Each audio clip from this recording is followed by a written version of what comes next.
Vous êtes la coproduction du système que vous dénoncez. Vous êtes son parasite. Vous êtes à plat ventre en permanence, devant l'Allemagne, devant les puissances d'argent, devant les banques, à plat ventre.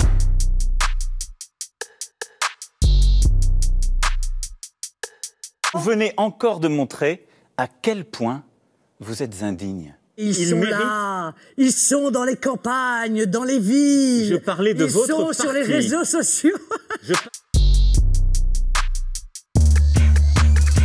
On l'a vu tout à l'heure, vous ne proposez rien. C'est bon? Je peux parler? C'est bon, allez-y, Madame Le Pen.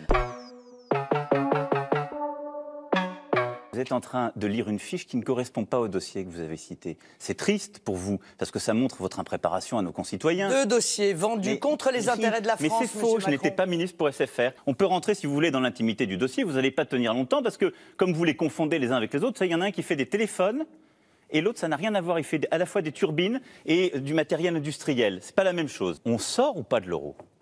Il faut retrouver notre... On revient au franc ou pas? Il faut retrouver notre monnaie nationale. Donc on revient au franc. C'est essentiel. Mais à quoi servira l'euro? C'est une monnaie commune, c'est un panier de monnaie, vous le savez, encore une fois. Et avant lui, c'était l'écu.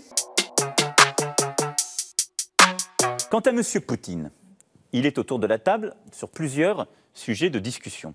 Le conflit ukrainien, il faut désescalader ce conflit, il faut progressivement le normaliser, mais il faut qu'il respecte le processus en cours. Mais en aucun cas, je ne serai soumis au diktat de M. Poutine. C'est ma grande différence avec le projet de Mme Le Pen, qui est là dans un vrai projet de soumission à l'égard de M. Poutine et de la Russie, soumission financière de son parti, on le sait, et soumission à l'égard des valeurs qu'il porte qui ne sont pas les nôtres. Moi, je pense que nous devons être à équidistance de la Russie et des États-Unis. Nous n'avons aucune raison de mener une guerre froide à la Russie. Nous avons toutes les raisons d'engager avec la Russie des relations qui soient des relations diplomatiques, commerciales, stratégiques, parce que c'est une grande nation, et que la Russie n'a pas exprimé d'hostilité à l'égard de la France. Encore une fois, si nous ne retrouvons pas notre place diplomatique avec cette voie qui est la voie de l'indépendance, qui est la voie de la souveraineté, qui est la voie, encore une fois, de la défense des peuples, alors la France ne fera pas son grand retour dans le monde et elle continuera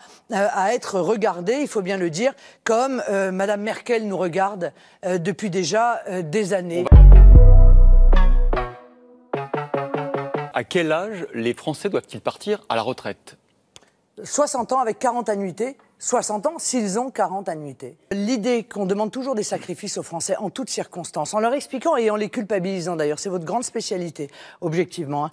Si notre régime de retraite ne fonctionne pas, c'est à cause d'eux, c'est parce qu'ils ne travaillent pas assez longtemps, c'est parce qu'ils ne travaillent pas assez. Moi, cette culpabilisation des Français, je ne la supporte plus. Mais on ne peut pas expliquer aux gens, on va vous payer pour tout le monde la retraite à 60 ans, y compris pour des gens qui sont derrière un bureau, qui n'ont pas de pénibilité forcément comme les autres, qui ont commencé à 25, 28 ans, parce qu'on commence plus tard la carrière. Vous leur dites à 60 ans. Bon, très bien, c'est très généreux, c'est peut-être tout à fait louable, mais vous n'expliquez pas comment vous le financez. Et dans toutes les hypothèses qu'il y a, évidemment que la baisse du chômage est prise en compte, mais vous n'avez pas non plus expliqué comment vous allez baisser le chômage. On l'a vu tout à l'heure, vous ne proposez rien. Donc, moi je le dis simplement, la réforme des retraites de Mme Le Pen, c'est ou l'augmentation des cotisations ou la baisse des pensions. Formidable. On essaye? Formidable. On essaye? Non, moi, j'ai pas envie d'essayer. Je vais vous montrer ce que je suis capable de faire pour lutter contre la fraude sociale. Madame Le Pen, vous savez quoi? J'ai pas envie d'essayer et je crois que les Français non plus. Ils n'ont pas du tout envie d'essayer avec vous.